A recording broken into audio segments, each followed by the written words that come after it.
हरिओम। कल हम लोगों ने देखा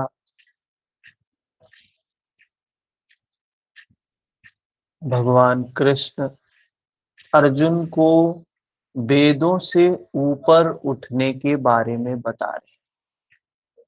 उस एक तत्व का अभ्यास करने के लिए बता रहे हैं, निष्काम कर्म करने के लिए बता रहे हैं। क्या है एक तत्व? उस आत्मिक संपत्ति को प्राप्त करने के लिए बता रहे हैं जो स्थिर है। कह रहे हैं वो संपत्ति प्रकृति के द्वंद्व द्वंद्व से शनैः शनैः अर्जित होती है, साधना से अर्जित होती है। प्रकृति के तीनों गुणों, जो दो तीनों गुण हैं, कह रहे हैं वेद उन तीनों गुणों तक ही हैं।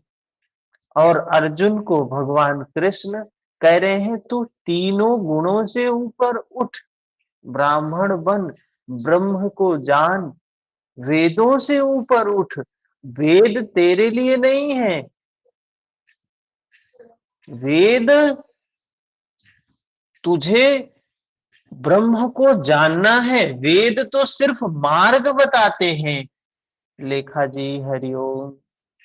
तो कह रहे हैं यहां आज समाज में जो लोग हैं, जो स्वर्ग के प्रति आसक्त हैं, वेदों के वाक्यों के प्रति आसक्त हैं, वे लोग अविवेकी हैं, वे लोग मूढ़ व्यक्ति हैं, जो शब्दों में खुद भी उलझे हैं, दूसरों को भी उलझा रहे हैं। तो यहाँ भगवान कृष्ण कह रहे हैं कि तुझे वेदों से ऊपर उठना है। और फिर आगे यहाँ 45 में बताया कि वो वेद तीनों गुणों तक ही सीमित है। जैसे उदाहरण दिया कि जैसे किसी को गंगा की धारा प्राप्त हो जाए तो वो जलाशय से उसका क्या प्रयोजन रह जाएगा। वैसे ही अर्जुन को कह रहे हैं तू ब्रह्म को जान, गुणों में मत उलझ। ब्रह्म को जानने से गुणों का कोई प्रयोजन नहीं रह जाएगा, गुण कोई प्रभाव नहीं डालेंगे। ये सूत्र है महर्षि पतंजलि का। कल हमने देखा कौन सा सूत्र है? प्रकृति के सूक्ष्म विषयत्वं च अलिंग पर्यवसानम। मतलब वो सूक्ष्मता कहां तक जाती है? अलिंग तक जाती है, जानने से। जब हम जानते हैं तो वह अवस्था अलिंग प्रकृति तक जाती है। वही यहां भी भगवत गीता में भी कह रहे हैं कि तू तीनों गुणों से ऊपर उठ, प्रकृति को जान। कर्मण्येवाधिकारस्ते, हमारे अधिकार में सिर्फ कर्म है, फल नहीं है, ऐसा समझ। कर्म कौन सा है? आशीष जी हरिओम। कर्म कौन सा करने के लिए कहा है? तो कर्म वो है जो हमारी वृत्तियों का निरोध करे, जो हमारे विकारों का हरिओम शमन सर। करे। प्रतिभा जी हरिओम। वही जो हमारे विकारों का शमन करे वही कर्म है। बाकी तो सिर्फ कर्म के नाम पर आडंबर है, जिसको कह रहे हैं कि बाहर के लोग, अविवेकी लोग उसका कर्म कांड जिसको कहते हैं, अविवेकी लोग हैं, विवेकी विवेक वाले नहीं है, वो उलझे हैं और उलझा रहे। तो कह रहे हैं कर्म कर, सिर्फ अपने विकारों को नष्ट कर। अर्जुन को युद्ध के लिए प्रेरित कर रहे थे ना, युद्ध भूमि में वो उपदेश दे रहे थे ना। तो कह रहे हैं तू सिर्फ अपने विकारों को नष्ट करने का काम कर, बाकी जो कुछ होगा उसके बारे में मत सोच। और श्रद्धा होनी चाहिए, कर्म करने में अश्रद्धा नहीं होनी चाहिए। श्रद्धा के साथ में सिर्फ कर्म किए जा, फल की इच्छा मत कर। साधना जी नमस्कार। ठीक है। और उस कर्म से क्या क्या होगा इसके बारे में बताया है। तू कर्म के बंधन से छूट जाएगा। आरंभ का अर्थात बीज का इसमें नाश नहीं होता है।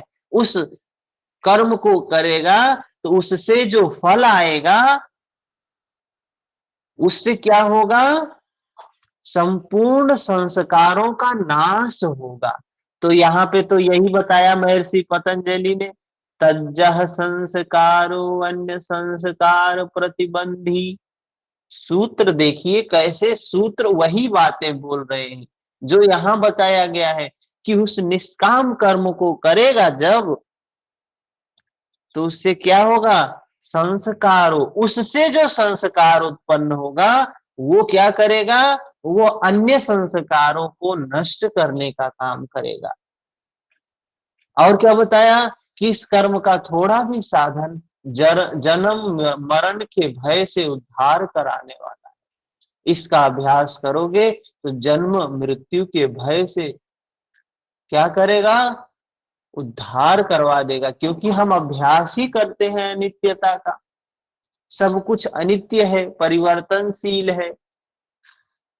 तो अभ्यास करते करते ये मृत्यु का भय समाप्त हो जाता है।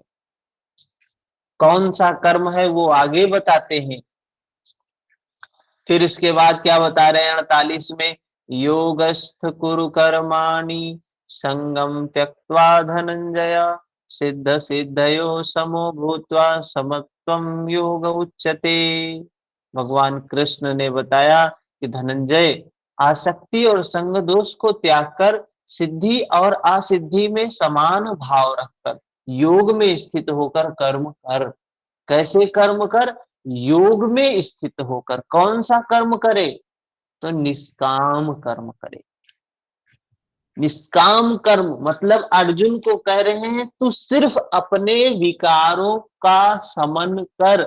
जितने ये जो तुम्हारे दुश्मन खड़े हैं ना, तुम्हारे ये सामने जो सेना खड़ी है ना विकारों की, 11 अक्षौहिणी सेना है, इन सबको समाप्त कर। जिसमें कौन कौन प्रमुख थे, द्वैत रूपी द्रोणाचार्य, भ्रम रूपी भीष्म, मोह रूपी दुर्योधन, दुर्बुद्धि रूपी दुशासन। ऐसे 11 अक्षौहिणी सेना उसके सामने खड़ी है। कह रहे हैं उस सिर्फ उनका तू नाश कर, यही तेरा कर्म है और कुछ नहीं। और कैसे करना है, समत्वम योग उच्यते, समता में स्थित होकर। ये मत देख, अर्जुन पहले समता में नहीं था ना। अर्जुन समता में नहीं था, तभी तो भगवान कृष्ण उसको समता में होने का उपदेश दे रहे हैं। अर्जुन पहले किस में था, पहले मोह में था, पहले राग में था, पहले द्वेष में था, द्वेष में था, मोह में था, राग में था कि ये अगर हमारे पितामह के पुत्र, दादाजी के पुत्र हमें मारे भी तो भी हमें स्वीकार है, हम इनसे लड़ेंगे नहीं, हमें राज्य नहीं चाहिए, हमें तीनों लोगों का राज्य नहीं चाहिए, इनसे युद्ध नहीं करेंगे हम। पहले मोह में था ना। तो आरंभिक साधना के आरंभिक चरण में वितर्क आते हैं, महर्षि पतंजलि ने भी बताया है। और ये वितर्क मोह के रूप में, द्वैत के रूप में या पितामह के रूप में सामने आते हैं। तो कह रहे हैं इसमें समता भाव में स्थित होकर सिर्फ तू कर्म किए जा, आसक्ति मत कर, किसी चीज के प्रति आसक्त मत हो। आसक्ति को त्याग और सिर्फ कर्म किए जा, कर्म करने में ही तेरा अधिकार है। फिर 51 नंबर श्लोक में बताते हैं, दूरेन रावरम कर्म बुद्धि योगा धनंजय बुद्धौ शरणं मन्विच्छ कृपणाः फलहेतवः। धनंजय, और कर्म निकृष्ट कर्म, वासना वाले कर्म बुद्धि योग से अत्यंत दूर हैं। कह रहे हैं एक विवेकी व्यक्ति कभी निकृष्ट कर्म नहीं करेगा, वासना वाला आसक्ति वाला कर्म नहीं करेगा। फल की कामना वाले कृपण हैं। जो लोग युद्ध अपने विकारों का समन इसलिए करें, आज हम सभी साधना में जाते हैं। अगर अध्यात्म में साधना के नाम पर या अध्यात्म के नाम पर हम लोग आगे चलते हैं, तो हमारा उद्देश्य क्या होता है? हमारा उद्देश्य ये नहीं होता है कि चित्त वृत्ति निरोध करना है। हमारा उद्देश्य ये नहीं होता है कि हमको अपने बंधन खोलने हैं। हमारा उद्देश्य ये नहीं होता है हमें अपने विकारों का शमन करना है। हमारा उद्देश्य क्या होता है? गुलशन जी हरिओम। हमारा उद्देश्य होता है कि कैसे हम कर्म कांडों को करके भोग को प्राप्त करें, भोग को करने की क्षमता प्राप्त करें, भोग को प्राप्त करें या भोग की क्षमता प्राप्त करें, सामर्थ्य प्राप्त करें, विशेष प्रकार की शक्तियां प्राप्त करें। यही हमारा उद्देश्य होता है। लेकिन भगवान यहाँ कह रहे हैं कि ये मूढ़ व्यक्तियों का कर्म है, अविवेकी व्यक्तियों का कर्म है, ये निकृष्ट कर्म है।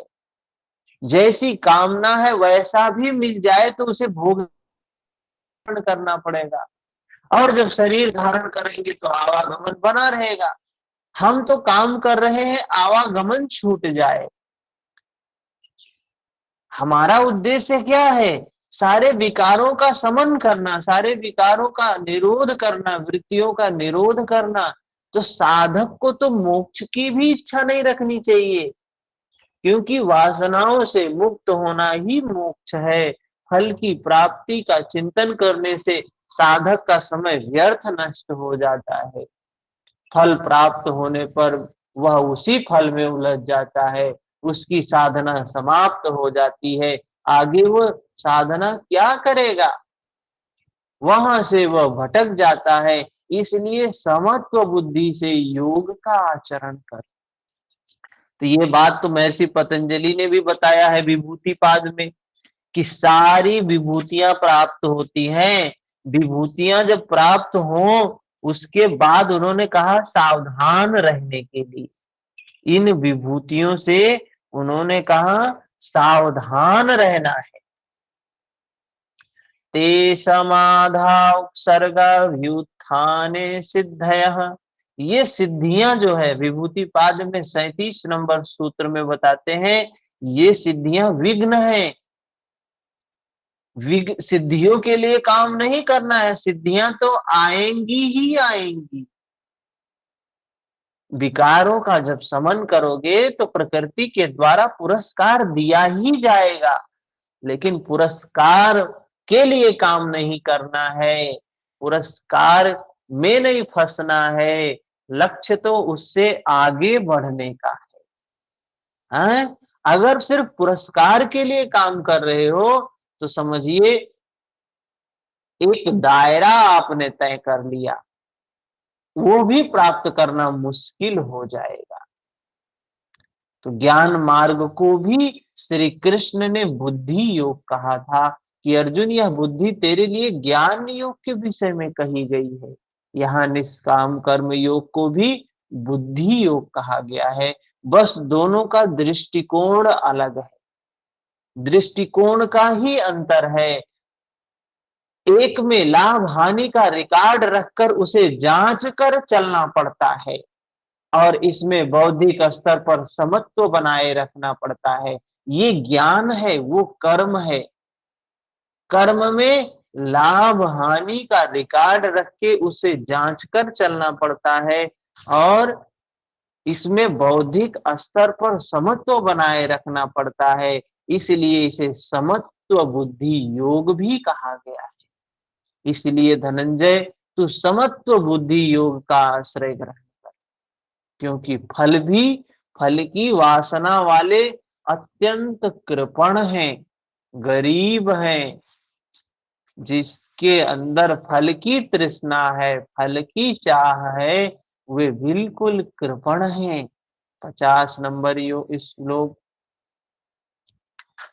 तम बुद्धि युक्तो जहाँ तीह उभे सुकृत दुष्कृते तस्मात् योगाय युज्यस्व योगः कर्मसु कौशलम्। समत्व बुद्धि युक्त पुरुष पाप पुण्य दोनों को ही इसी लोक में त्याग देता है। हम लोग क्या कहते हैं, पुण्य कर्म करना चाहिए, पुण्य कर्म करना चाहिए, अच्छे कर्म करना चाहिए, भले कर्म करना चाहिए। लेकिन एक योगी को ना अच्छे कर्म करना चाहिए, ना बुरे कर्म करना चाहिए। अच्छे कर्म भी बंधन कारक होते हैं, क्योंकि अच्छे कर्मों से क्या प्राप्त होता है, सुख प्राप्त होता है। और उसके लिए हमें जन्म लेना पड़ेगा, उसको भोगने के लिए जन्म लेना पड़ेगा। योग तो जन्म मृत्यु से परे की प्रक्रिया है। योग जन्म को छुड़वाता है, मृत्यु को छुड़वाता है, बीमारी को, दुख को छुड़वाता है। और हम कर्म करें कि सुख प्राप्त हो, आनंद प्राप्त हो। तो बंधन में बंध रहे हैं ना, हम बंधन नहीं खोल रहे हैं। यहाँ पाप पुण्य दोनों को ही इसी लोक में त्याग दे, उनसे लिपायमान नहीं होता है। इसलिए समत्व बुद्धि योग के लिए चेष्टा कर। महर्षि पतंजलि क्या बताएं, योगी का कर्म कौन सा होता है?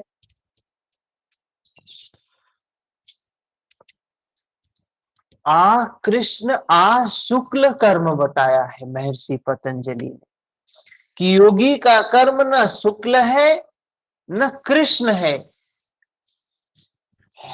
और संसार में कर्म करने के दो दृष्टिकोण प्रचलित हैं। लोग कर्म करते हैं तो उसका फल भी अवश्य चाहते हैं, फल न मिलने पर तो कर्म करना ही नहीं चाहते। किंतु श्री कृष्ण, योगेश्वर श्री कृष्ण इन कर्मों को बंधनकारी बताते हैं। आराधना, साधना, ध्यान को एकमात्र कर्म मानते हैं। सिर्फ समाधि की अवस्था प्राप्त करना, अपने वृत्तियों का निरोध करना, अपने विकारों का समन करना, बंधन को खोलना ही एक क्या है, कर्म है। और जिसको महर्षि पतंजलि ने क्या कहा, तत्प्रतिषेधार्थ में एक तत्व, उसी एक तत्व का अभ्यास करना। मतलब एक तत्व क्या है, मतलब अपने विकारों को नष्ट करने का कार्य करना है, बस एक ही काम करना है। अर्जुन को भगवान कृष्ण भी कह रहे हैं, तुझे अपने विकारों को नष्ट करना है। ये जो सामने विकारों की सेना खड़ी है, इसको मारना है। इस अध्याय में उन्होंने कर्म का नाम मात्र लिया है। तीसरे और 9वें श्लोक में उसकी परिभाषा दी है। अध्याय 3 के 9वें श्लोक में उसकी परिभाषा दी है।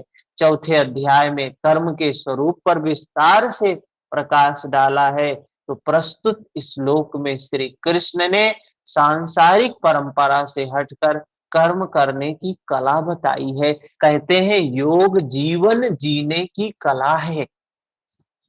योग जीवन जीने की कला है। कैसे जीवन जिया जाए, दुख से मुक्त जीवन कैसे जिया जाए, वो योग सिखाता है हमें। तो प्रस्तुत इस श्लोक में श्री कृष्ण ने सांसारिक परंपरा से हटकर कर्म करने की कला बताई, कि कर्म तो करो, श्रद्धा पूर्वक करो, किंतु फल के अधिकार को स्वेच्छा से छोड़ दो। फल जाएगा कहाँ, यही कर्मों के करने का कौशल है। निष्काम साधक की समग्र शक्ति इस प्रकार कर्म में लगी रहती है। आराधना के लिए ही तो शरीर है। ये शरीर क्यों प्राप्त हुआ है? ये शरीर का उद्देश्य सिर्फ एक ही है, मुक्ति, मोक्ष। अब बात बड़ी शब्द है, ये बहुत बड़े शब्द हैं, ये मुक्ति, ये मोक्ष। तरह तरह की व्याख्याएं होती हैं मुक्ति की, मोक्ष की। मोक्ष से मतलब है कि यह शरीर प्राप्त हो गया, अब इसके बाद ये जन्म लेने की प्रक्रिया से मुक्ति मिल जाए। ये जो हमें जन्म लेना पड़ता है, और जन्म लेना पड़ता है तो दुख भोगना पड़ता है। जन्म ले लिया तो मृत्यु भी सत्य है, जन्म ले लिया तो बीमारी भी सत्य है। ये चार आर्य सत्य बताया भगवान बुद्ध ने, कि जन्म हो गया तो बाकी तीन होगा ही। अरे जन्म हो गया तो मृत्यु स्वाभाविक है, जिसका जन्म हुआ है उसको तो मरना ही, ये तो सत्य, अटल सत्य है। और जन्म और मृत्यु के बीच में बुढ़ापा आना सत्य है, बीमारी आना सत्य है। तो ये चार दुखों से व्यक्ति को गुजरना पड़ता है। इसके लिए क्या बताया? हमें इन दुखों से मुक्त होना है। इन दुखों से मुक्त होने के लिए बताया, अपने दुश्मनों का नाश कर। जब तेरे ये दुश्मन समाप्त हो जाएंगे तो तुझे फिर जन्म नहीं लेना पड़ेगा। इसलिए अर्जुन से कहते हैं तू युद्ध कर, युद्ध कर, और उस युद्ध में आसक्ति ना हो। यही क्या है? कर्मों को करने का कौशल है, यही स्किल है, कि बिना आसक्ति के, बिना तृष्णा के कर्म कर रहे हैं। तो निष्काम साधक की समग्र शक्ति इस प्रकार कर्म में लगी रहती है। आराधना के लिए ही तो शरीर है, फिर भी जिज्ञासा स्वाभाविक है। ये शरीर किसके लिए है? बंधन को खोलने के लिए, विकारों के समन के लिए है, वृत्तियों के नाश करने के लिए। तो कहते हैं क्या सदैव कर्म ही करते रहना है, या कुछ इसका कुछ परिणाम भी निकलेगा? हम कर्म करेंगे तो सिर्फ कर्म ही करेंगे, या इससे कुछ होगा भी? तो क्या कहते हैं? कर्मजम बुद्धियुक्ता हि फलं त्यक्त्वा मनीषिणः। कर्मजं बुद्धियुक्ता हि फलं त्यक्त्वा मनीषिणः। जन्म बंध विनिर्मुक्ता पदं गच्छन्त्यनामयम्। अरे वही बात तो कह रहे हैं जो अभी मैं बोल रहा, कि बुद्धि योग से युक्त ज्ञानी जन कर्मों से उत्पन्न होने वाले फल को त्याग कर क्या हो जाते हैं? जन्म और मृत्यु के बंधन से छूट जाते हैं। मनुष्य का शरीर क्यों प्राप्त हुआ है? क्यों? ये जन्म और मृत्यु के बंधन से छूटना है हमें। ये जो जन्म हो रहा है बार बार, अभी मनुष्य का शरीर प्राप्त हुआ है, मनुष्य का शरीर हमने उपयोग में नहीं लिया। इसका शरीर का उपयोग क्या है? इसका उपयोग यह है कि ज्ञान अर्जित करो, श्रुत ज्ञान। आप लोग सुन रहे हैं, आपको ज्ञान हो रहा है, फिर उस ज्ञान में श्रद्धा विश्वास करके, चिंतन मनन करके, विवेक से उसको समझकर उस पे चलो। चलोगे तो अर्जुन को वही बता, अर्जुन को प्रेरित कर रहे थे भगवान कि चल तू युद्ध कर। ये गीता हम सबको प्रेरित कर रही है कि युद्ध कर, अपने विकारों का समन कर। सारा कल्याण इन विकारों को नष्ट करने से होगा। और विकारों को समन करने का जो रास्ता है वो सिर्फ मनुष्य शरीर में है, क्षमता वो सिर्फ मनुष्य शरीर में है। मान लीजिए ऐसे ही गवा दिया आपने, बिना उन विकारों को समन किए ऐसे ही इस जीवन को गवा दिए, तो क्या होगा? फिर जो यहाँ कर्म किए हैं उसी के संस्कार के हिसाब से आपको नया शरीर मिलेगा। 84 लाख योनियां हैं, 84 लाख शरीर हैं। उसमें एक सबसे कल्याण का शरीर ये मनुष्य शरीर है, जिसको प्राप्त करने के लिए देवता भी तरसते हैं, क्योंकि देवता भी मुक्त होना चाहते हैं, उन्हें भी मुक्त होने के लिए इस मनुष्य शरीर में आना पड़ता है, वो भी मुक्त होना चाहते हैं। हम व्यर्थ ही मनुष्य शरीर गवा दिया। ऐसे कितने भजन है कि बिना भजन के, बिना हरि भजन के ये शरीर हमने ऐसे ही गंवा दिया, व्यर्थ चला गया ये शरीर। इसका उद्देश्य था कि हम अपने विकारों का शमन करें, हमने किया नहीं, हमने और विकार बढ़ाए और विकार बढ़ाए और पोषण किया उसका। फिर यहां से जाने के बाद, ये शरीर छूटने के बाद, तो कहीं पशु का शरीर प्राप्त होगा, कहीं पक्षी का शरीर प्राप्त होगा, किसी जीव जंतु कीट पतंग पेड़ पौधों का शरीर प्राप्त होगा। जैसा कर्म रहेगा वैसा शरीर प्राप्त होगा। तो भगवान कह रहे हैं कि बुद्धि योग से युक्त ज्ञानी जन कर्मों से उत्पन्न होने वाले फल को त्याग कर जन्म और मृत्यु के बंधन से छूट जाते हैं। तो किसका त्याग करने के लिए कहा है, कर्म का कि आसक्ति का? फल का त्याग करने के लिए कहा है कि कर्म का त्याग करने के लिए कहा है? सर फल का। फल का त्याग करने के लिए कहा है। और फल, फल का त्याग, फल तो आएगा, कर्म में जो फल आता है, फल के आसक्ति का त्याग करने के लिए कहा है। भगवान ने फल के आसक्ति को त्याग करने के लिए कहा। यह फल के आसक्ति से हम कर्म करते हैं, तो कह रहे हैं उस निर्दोष अमृतमय प्रमाद को प्राप्त होते हैं। जो फल की आसक्ति को त्याग देता है उसको क्या प्राप्त होता है? अरे फल तो प्राप्ति होता है, फल को त्याग क्या करेगा? उस अमृत का प्राप्ति होती है। कह रहे लेकिन आसक्ति लेके मत चलो। अब आपको बता दिया हमने कि निष्काम कर्म करोगे तो अमृत प्राप्त होगा। अब आप कहते हैं कि चलो भाई अब हम अब फल की कामना नहीं करेंगे, कर्म करेंगे। लेकिन किसकी कामना कर रहे हैं? अमृत की कामना कर रहे हैं कि वो अमृत प्राप्त होगा। भगवान कृष्ण ने कहा है वो अमृत प्राप्त होगा, वो अमृत प्राप्त होगा। अरे ऐसे थोड़ी ना प्राप्त हो जाएगा वो अमृत। यहाँ 3 बुद्धियों का चित्रण है, 39 और 51। सांख्य बुद्धि में 2 फल है, स्वर्ग और श्रेय। 51 में कर्म योग में प्रवृत्त बुद्धि का एक ही फल है, जन्म मृत्यु से मुक्ति, निर्मल अविनाशी पद की प्राप्ति। बस ये 2 ही क्रिया योग क्रिया है। इसके अतिरिक्त बुद्धि अविवेक जन्य है। इसके अतिरिक्त अगर आप कोई भी काम अध्यात्म के नाम पर, धर्म के नाम पर, कर्म कांड के नाम पर, मुक्ति के नाम पर कर रहे हैं तो वो क्या है? अविवेक जन्य है, अनंत शाखाओं वाली है, जिसका फल कर्म भोग के लिए बारंबार जन्म मृत्यु है। जिसका फल क्या होगा? कर्म और भोग के लिए बार बार जन्म लेना पड़ेगा, बार बार मृत्यु के उससे गुजरना पड़ेगा। तो क्या बताया? अर्जुन की दृष्टि त्रिलोकी के साम्राज्य देवताओं के स्वामीपन तक ही सीमित थी।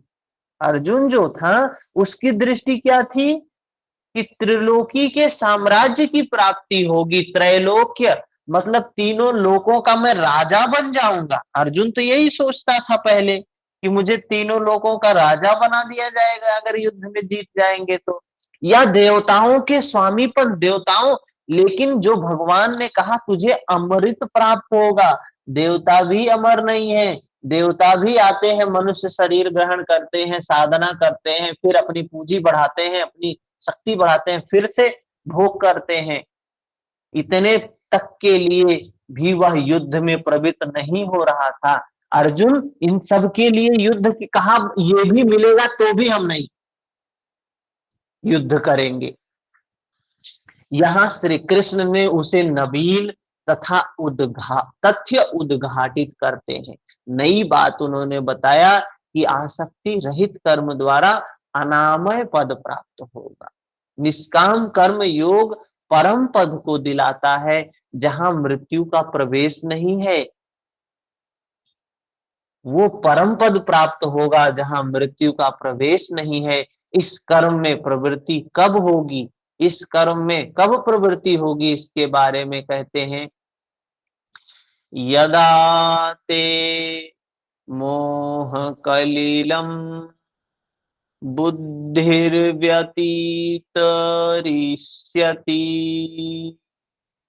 तदा गन्तासि निर्वेदम् श्रोतव्यस्य श्रुतस्य च। भगवान कृष्ण कह रहे हैं, जिस काल में तेरी बुद्धि मोह रूपी दलदल को पूर्णता पार कर लेगी, मोह सकल व्याधिन कर मूला तिह ते उपजहि सूला बहुसूला। तुलसीदास जी कह रहे हैं, ये मोह सकल व्याधिन कर मूला। मोह तो कह रहे हैं भगवान कृष्ण, जिस काल में साधक मनुष्य की जो बुद्धि है वो मोह रूपी दलदल को पूर्णता पार कर लेगी, जब मोह छूट जाएगा। महाभारत में मोह कौन था, किसके कारण ये युद्ध हो रहा था? मोह था सेना। कौन? मोह विजातीय शक्ति जो थी, धृतराष्ट्र का जो पुत्र था, अज्ञान का जो पुत्र था, वो मोह था। धृतराष्ट्र जन्मांध है और उससे जो उत्पन्न हुआ है वो मोह रूपी दुर्योधन उत्पन्न हुआ है।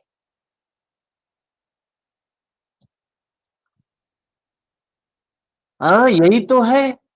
कह रहे हैं, जब ये मोह समाप्त हो जाएगा, लेश मात्र भी मोह नहीं रह जाएगा, न पुत्र में, न धन में, न प्रतिष्ठा में, इन सब से लगाव टूट जाएगा। उस समय जो सुनने योग्य है उसे तू सुन सकेगा और सुने हुए के अनुसार वैराग्य को प्राप्त कर सकेगा, उसे आचरण में ढाल सकेगा। अभी तो जो सुनने लायक है उसे न तो तू सुन पाया है और आचरण का तो प्रश्न ही नहीं खड़ा होता। अभी जो सुनने लायक है, अर्जुन से कह रहे हैं, उसको सुन नहीं पाया है और आचरण में तो प्रश्न ही नहीं खड़ा होता है। इसी योग्यता पर पुनः प्रकाश डालते हैं भगवान कृष्ण। क्या कह रहे हैं? श्रुति विप्रतिपन्ना ये यदा ते यदा स्थास्यति निश्चला समाधावचला बुद्धिस्तदा योगं वाप्यसि। अनेक प्रकार के वेद वाक्यों को सुनकर विचलित हुई तेरी बुद्धि जब परमात्मा स्वरूप में समाधिस्थ होकर अचल स्थिर ठहर जाएगी, तब तू समत्व योग को प्राप्त होगा। ये समत्व योग कब प्राप्त होगा? अभी हमने आपको बता दिया तो क्या आप लोग समता में स्थित हो गए? नहीं हो जाएंगे। कह रहे हैं कि यह वेद वाक्यों को सुन के, शब्दों को सुन के क्या होता है व्यक्ति? महर्षि पतंजलि ने क्या बताया है? तत्र शब्दार्थ ज्ञान विकल्प संकीर्णा सवितर्का समापत्ति। ये शब्द, अर्थ, ज्ञान, ये सब क्या है? ये सुनकर विचलित हुई तेरी बुद्धि जब परमात्मा स्वरूप में समाधिस्थ होकर समापत्ति, महर्षि पतंजलि क्या कह रहे हैं? समापत्ति संकीर्णा सवितर्का, वितर्कों के साथ इन शब्दों को सुनकर विचलित हुई तेरी बुद्धि जब परमात्मा के स्वरूप में समाधिस्थ होकर अचल स्थिर ठहर जाएगी, जब समापत्ति हो जाएगी, तो क्या होगा?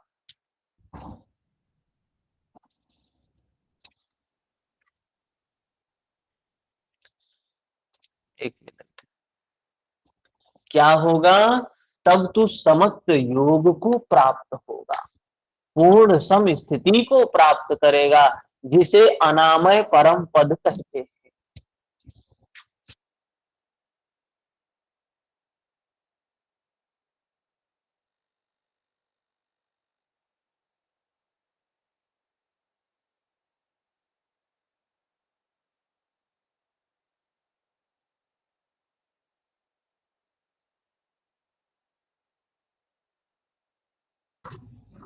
तो जिसे अनामय परम पद कहते हैं, तू उस समता की स्थिति को प्राप्त करेगा जब तेरा चित्त स्थिर होगा। अभी चित्त चंचल है, यही योग की पराकाष्ठा है, यही अप्राप्य की प्राप्ति है। वेदों से तो शिक्षा ही मिलती है। अभी आप पढ़ रहे हैं, जानते हैं, वेदों को वेदों को ही उपनिषदों में डिवाइड किया गया है, और उपनिषदों का सार है भगवत गीता। कहते हैं भगवान कृष्ण ग्वाला थे, ग्वाला थे भगवान कृष्ण, और उन्होंने, ये उपनिषदें क्या है? उपनिषद जितने हैं ये गायें हैं। भगवान कृष्ण ग्वाला है, उन्होंने गायों के जो है दूध का पान करके उन्होंने ये भगवत गीता सार रूप में दिया है। उपनिषदों का सार ही है भगवत गीता। तो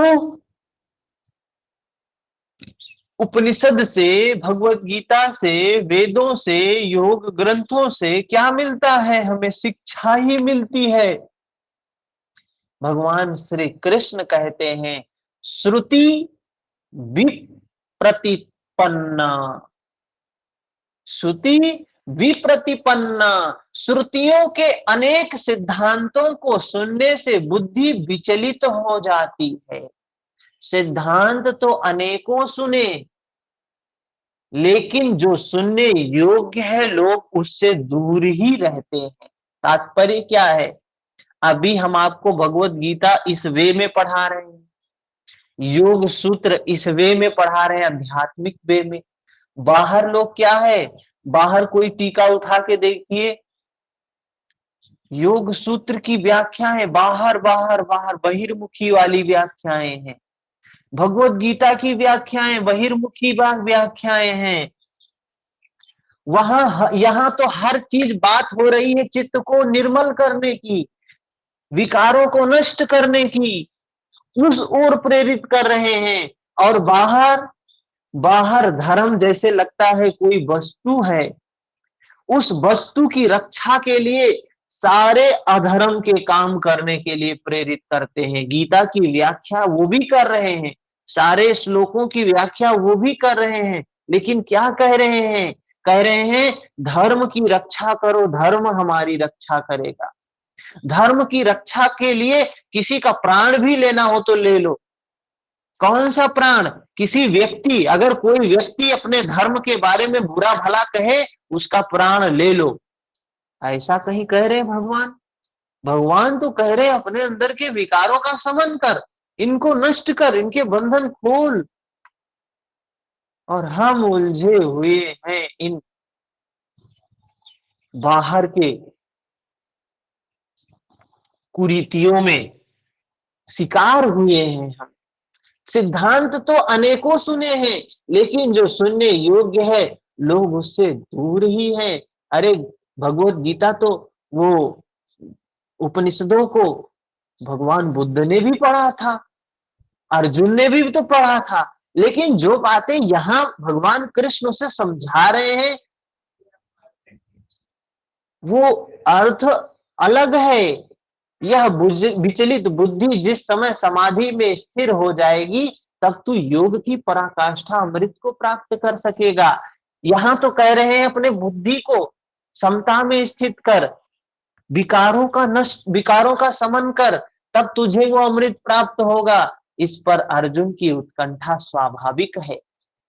अर्जुन अब थोड़ा सा हलचल किया है। अभी तो कह रहा था मुझे तीनों लोकों की संपदा भी नहीं चाहिए, तीनों लोकों का राज्य भी नहीं चाहिए, मुझे देवताओं का देवत्व भी नहीं चाहिए, मैं नहीं युद्ध करूंगा, आप मुझे कुछ भी दे दो। लेकिन भगवान ने बताया कि तू अपने चित्त को विकारों से नष्ट कर। ये जो तुम्हारे सामने ये विकार की सेना खड़ी है ना, इसको नष्ट कर। जब तुम्हारी बुद्धि स्थिर हो जाएगी, शांत हो जाएगी, ये जो विचलित बुद्धि है जिस समय शांत होगी, तू समाधि में स्थिर हो जाएगा, तू योग की पराकाष्ठा अमृत पद को प्राप्त करेगा। तुझे अमृत प्राप्त होगा जिसका कभी क्षय नहीं होता है। इस पर अर्जुन के अंदर थोड़ी सी हलचल होती है, ये अमृत क्या है, वो महापुरुष कैसे होते हैं जो उस अमृत को प्राप्त कर लिए होते हैं, उस अनामय परम पद में स्थित होते हैं, समाधि में जिनकी बुद्धि स्थित होती है, उनके उनकी बुद्धि कैसी होती है, वो कैसे होते हैं, कैसे दिखते हैं, कैसे चलते हैं, कैसे बोलते हैं, कैसे खाते हैं, कैसे अपने कार्यों को करते हैं, जो उस अमृत को प्राप्त कर लिए हैं। अर्जुन के अंदर अब प्रेरणा जागती है। यही प्रेरणा हमारे अंदर में भगवान कृष्ण जगाने के लिए भगवत गीता का उपदेश दिया है। यही प्रेरणा महर्षि पतंजलि ने हमारे भीतर, मानव जाति के भीतर जगाने के लिए योग सूत्र दिया है। ये ग्रंथ सिर्फ हिंदू के कल्याण के लिए नहीं है, सिर्फ पुरुष के कल्याण के लिए नहीं है। पुरुष और स्त्री, हिंदू, बौद्ध, सिख, जैन, ईसाई, सारे मानव जाति के कल्याण के लिए ये ग्रंथ दिए गए हैं। कोई कहे सिर्फ भारतीय के लिए है, नहीं, ये भारतीय के लिए भी नहीं है, संपूर्ण दुनिया के लोगों के लिए है। हाँ, एक जाति के लिए है सिर्फ, न ब्राह्मण के लिए है, न क्षत्रिय के लिए है, न वैश्य के लिए है, न शूद्र के लिए है, ये मानव जाति के लिए है। ये योग दर्शन, योग सूत्र, भगवत गीता, ये सब मानव जाति के कल्याण के लिए बताया गया ग्रंथ है। अब अर्जुन के अंदर थोड़ी सी हलचल होती है, उसके अंदर जिज्ञासा जागती है, जैसी जिज्ञासा आपके अंदर जागी भी होगी। अरे, ये गीता ऐसी बात कर रही है, इस तरीके की बातें बता रहे हैं, यहाँ पर क्या होता है, वो अमृत, वो स्थिति जो प्राप्त कर लेता है, उसकी स्थिति कैसी होती है, अर्जुन पूछ रहा है। आपके प्रश्नों को अर्जुन पूछ रहा है। बड़े भाग्यशाली हैं कि आपको नहीं पूछना पड़ रहा है, अर्जुन खुद पूछ रहा है। और अर्जुन के सामने भगवान खड़े हैं, जवाब दे रहे। क्या है? स्थित प्रज्ञस्य का भाषा समाधिस्थस्य केशव स्थित धीः किं प्रभासेत किमासीत ब्रजेत किम। कह रहे हैं समाधीयते चित्तम यस्मिन् स आत्मा एव समाधि। समाधि क्या है? समाधीयते चित्तम, चित्त जो है क्या हो जाए, जिसमें चित्त का समाधान किया जाए, वह आत्मा ही समाधि है। वह आत्मा ही क्या है? समाधि है। यह आत्मा एक अवस्था है जिसमें चित्त क्या हो जाता है, जिसको महर्षि पतंजलि ने क्या बताया समापत्ति क्षीण वृत्तेरभिजातस्येव मणेर्गृहीत्र ग्रहण ग्राहेषु तदस्त तज अंजनता समापत्ति। अब चित्र की सारी वृत्तियां क्षीण हो गई हैं, समापत्ति की अवस्था है। इसी को कहा समाधि है। जिसमें चित्त का समाधान किया जाए वह आत्मा ही समाधि है। अनादि तत्व में जो समत्व प्राप्त कर ले उसे समाधिस्थ कहा गया। अर्जुन ने पूछा, केशव, समाधिस्थ स्थिर बुद्धि वाले महापुरुष के क्या लक्षण हैं? स्थित प्रज्ञ पुरुष कैसे बोलता है, कैसे बैठता है, कैसे चलता है? ये 4 प्रश्न किया अर्जुन ने। इस पर भगवान श्री कृष्ण ने स्थित प्रज्ञ के लक्षण बताते हैं। स्थित प्रज्ञ महापुरुष कैसे होता है? आप भी जान लीजिए कि जो योग में स्थित पुरुष है, इसी को कहा गया संत है, इसी को कहा गया साधु है, इसी को कहा गया स्थित प्रज्ञ है। कौन है स्थित प्रज्ञ? भगवान कृष्ण कह रहे हैं, प्रजहाति यदा कामान सर्वान पार्थ मनोगतान आत्मन एवात्मना तुष्टः स्थित प्रज्ञस्य तदोच्यते। पार्थ, जब मनुष्य मन में स्थिर संपूर्ण कामनाओं को त्याग देता है, पार्थ जब मनुष्य मन में स्थित संपूर्ण कामनाओं को त्याग देता है, तब वह आत्मा से आत्मा में ही संतुष्ट हुआ स्थिर बुद्धि वाला हो जाता है। कामनाएं मतलब तृष्णा, सारी तृष्णा समाप्त हो गई। तृष्णा समाप्त करने के लिए महर्षि पतंजलि ने कहां बताया? कोई बताएगा?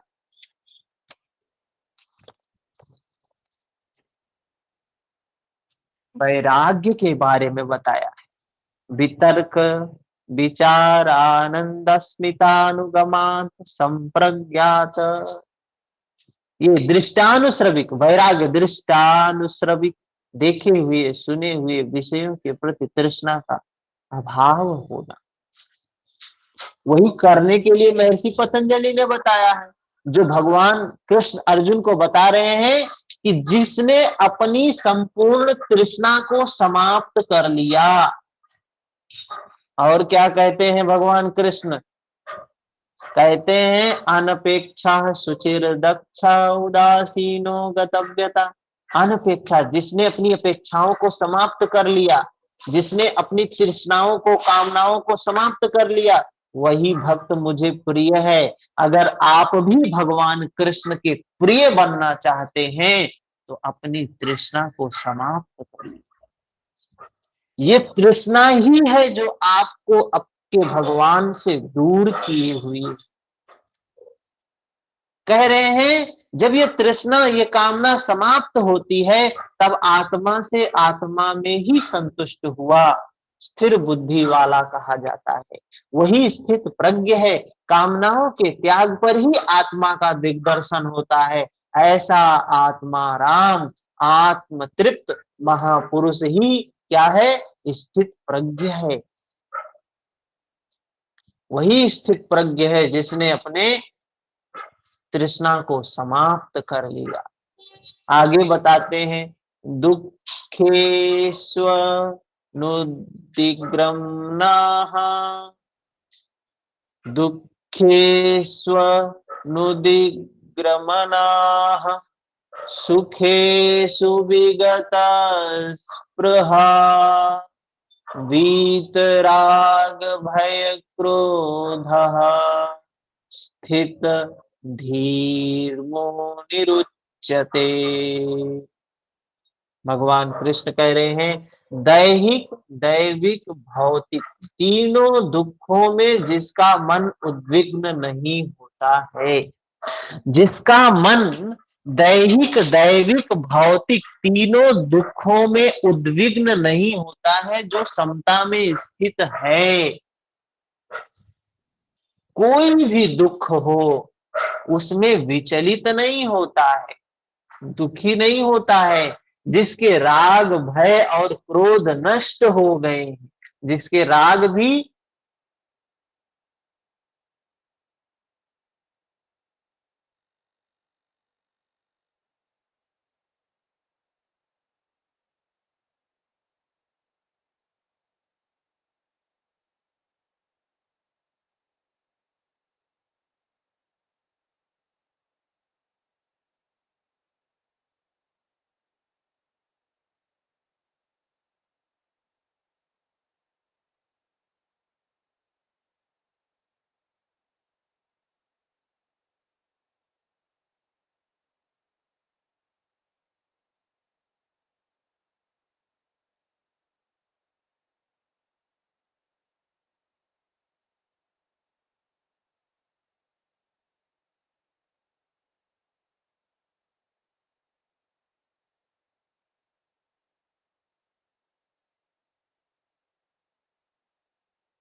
मतलब शुभ और अशुभ को प्राप्त होकर ना।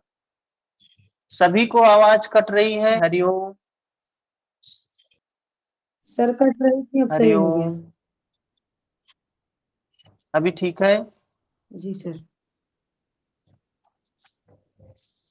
लेकिन स्क्रीन चला गया ना, स्क्रीन जो शेयर था। हाँ सर, वो नहीं दिखाई दे रहा है।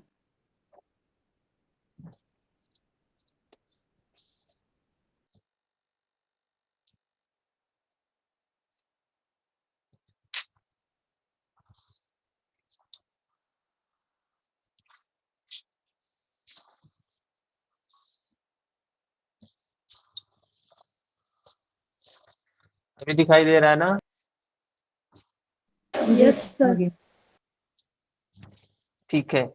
तो क्या कह रहे हैं, जो पुरुष सर्वत्र स्नेह रहित हुआ शुभ अथवा अशुभ को प्राप्त ना होकर प्रसन्न होता है, ना तो प्रसन्न होता है ना द्वेष करता है, मतलब जो खुश भी नहीं होता दुखी भी नहीं होता, उसकी बुद्धि स्थिर है। शुभ वह है जो परमात्मा स्वरूप में लगाता है, अशुभ वह है जो प्रकृति की ओर ले जाता है। जिसमें बताया वृत्तियां महर्षि पतंजलि ने, दो प्रकार की वृत्तियां हैं, क्लिष्ट अक्लिष्ट। क्लिष्ट क्या करती है, प्रकृति की ओर ले जाती है, और अक्लिष्ट क्या करती है, परमात्मा के स्वरूप में लगाती। तो कह रहे हैं जो स्थित प्रज्ञ है, पुरुष है, वह अनुकूल परिस्थितियों से प्रसन्न नहीं होता है, न प्रतिकूल परिस्थितियों से द्वेष करता है, क्योंकि प्राप्त होने योग्य वस्तु न उससे भिन्न है, न पतित करने वाले विकार ही उसके लिए हैं। अर्थात अब साधन से उसका अपना कोई प्रयोजन नहीं रह गया। अब साधन से उसका कोई अपना प्रयोजन नहीं रह गया। क्या है आगे, क्या बताते हैं, यदा संहरते चायम कूर्मो अंगानि नीव सर्वसः इंद्रियाणीन्द्रियार्थेभ्य तस्य प्रज्ञा प्रतिष्ठिता। प्रज्ञा की बात आई है। प्रज्ञा के बारे में आपने कल भी देखा, क्या होता है प्रज्ञा, प्रत्यक्ष ज्ञान है। और महर्षि पतंजलि क्या बताते हैं, तत्र ऋतंभरा प्रज्ञा। महर्षि पतंजलि कहते हैं ये प्रज्ञा ऋतंभरा, तत्र प्रज्ञा, ये ऋत को धारण करने वाली प्रज्ञा हो जाती है। तो अब बात आती है उस स्थिर स्थित प्रज्ञ महापुरुष की प्रज्ञा कैसे होती है। तो कह रहे हैं जिस प्रकार कछुआ अपने अंगों को समेट लेता है, ठीक वैसे ही यह पुरुष सब ओर से अपनी इंद्रियों को समेट लेता है। उसकी बुद्धि स्थिर होती है। खतरों को देखते ही कछुआ जिस प्रकार अपने सिर और पैर समेट लेता है, उसी प्रकार जो पुरुष विषयों में विचरती हुई इंद्रियों को सब ओर से समेट कर हृदय देश में निरोध कर लेता है, उस काल में उस पुरुष की बुद्धि स्थिर होती है। किंतु यह तो एक दृष्टांत मात्र है, एक उदाहरण मात्र है। खतरे का एहसास मिटते ही कछुआ क्या करता है, अपने अंगों को पुनः फैला लेता है। क्या इसी प्रकार स्थित प्रज्ञ महापुरुष भी विषयों में रस लेने लगता है? क्या स्थित प्रज्ञ के महापुरुष की जो इंद्रियां हैं वो विषयों में रस लेने लगती हैं? तो क्या कहते हैं भगवान कृष्ण, विषया विनिवर्तन्ते निराहारस्य देहिनः रसवर्जं रसोऽप्यस्य परम दृष्ट्वा निवर्तते। भगवान कृष्ण कह रहे हैं, इंद्रियां इंद्रियों द्वारा विषयों को ना ग्रहण करने वाले पुरुष के विषय तो निवृत्त हो जाते हैं, क्योंकि वे ग्रहण ही नहीं करते, किंतु उनका राग निवृत्त नहीं होता है, आसक्ति लगी रहती है। तो संपूर्ण इंद्रियों को विषयों में समेटने वाले निष्काम कर्मी का राग भी परम दृष्टवा, परम तत्व परमात्मा का साक्षात्कार करके निवृत्त हो जाता है। कह रहे हैं, जो इंद्रियों द्वारा विषयों को ना ग्रहण करने वाले पुरुषों के विषय तो निवृत्त हो जाते हैं, क्योंकि वे ग्रहण ही नहीं करते, किंतु उनका राग नहीं निवृत्त, मतलब आसक्ति है अभी। राग मतलब आसक्ति है अभी, वो निवृत्त नहीं हुआ है। तो ऐसे में कह रहे हैं कि इस अवस्था में, स्थित प्रज्ञ की अवस्था में क्या होता है, ये राग भी परम कल्याणकारी होता है। ये राग परम दृष्टवा, परम तत्व परमात्मा का साक्षात करा के निवृत्त हो जाता है। महापुरुष कछुए की तरह अपनी इंद्रियों को विषयों में नहीं फैलाता। एक बार जब इंद्रियां सिमट गई तो संस्कार ही मिट जाते हैं, पुनः वे नहीं निकलते। निष्काम कर्म योग के आचरण द्वारा परमात्मा के प्रत्यक्ष दर्शन के साथ उस पुरुष का विषयों से राग भी निवृत्त हो जाता है। उस पुरुष का विषयों से राग निवृत्त कब होता है? जब उस परम तत्व परमात्मा का दर्शन होता है। सिर्फ दर्शन मात्र से ही राग की निवृत्ति होगी और किसी से नहीं। तो प्रायः चिंतन पथ में हठ करते हैं, हठ से इंद्रियों को रोक कर विषयों से निवृत्त हो जाते हैं, किंतु मन में उनका चिंतन राग चलता रहता है। यह आसक्ति क्या है? परम दृष्टवा, परमात्मा का साक्षात करने के बाद निवृत्त होती है, इसके पूर्व नहीं होती है। ठीक है, तो ये बातें हैं। हम्म ठीक यही बात श्री कृष्ण कहते हैं कि इंद्रियों द्वारा विषयों को न ग्रहण करने वाले पुरुष के विषय तो निवृत्त हो जाते हैं, किंतु साधना द्वारा परम पुरुष परमात्मा का साक्षात्कार कर लेने पर वह विषयों के राग से भी निवृत्त हो जाता है। अतः जब तक साक्षात्कार न हो कर्म करना चाहिए, जब तक दर्शन ना हो तब तक कर्म करना चाहिए। कर्म का मतलब अभ्यास और वैराग्य। ठीक है, रामचरितमानस में गोस्वामी तुलसीदास जी लिखते हैं, ओरु उर कछु प्रथम बसा वासना रही, उर कछु प्रथम वासना रही, प्रभु पद प्रीति सरति सो बही। अर्थात इंद्रियों को विषयों से समेटना कठिन है, इस पर प्रकाश डालते हैं। ठीक है, तो यहीं पर करेंगे, कल 60 नंबर से आगे के बारे में देखेंगे। कुछ प्रश्न है तो बताएं।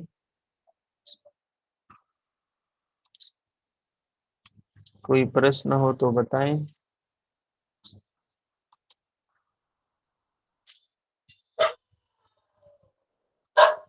मनु जी हरिओम।